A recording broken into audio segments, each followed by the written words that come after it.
ტროტუარზე მანქანის დგომისთვის თუ კი აქამდე იყო 10 ლარი, ახლა გახდება 100 ლარი. ამას სწორია ამ ჯარიმების გაზრდა და მოაგვარებს თუ არა ჯარიმების გაზრდა პრობლემას.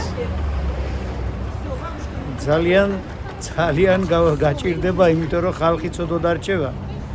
იმის გამო რომ მანქანა ყავს და ვერ აჩერებს. ფაქტიურად მანქანები უფუნება არ არის, საჭიროებას მოითხოვს და ამიტომ ჯერ ადგილზე უნდა მოგვარდეს ეს ყველაფერი და მე ჯარიმებზე მე რო დაწესდებოდეს ჯარიმები უფრო უკეთესი იქნება.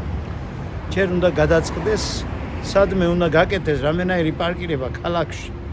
ისეთი რომ გადასახადიც რო იყოს მიიყვანს კაცი და გააჩერებს.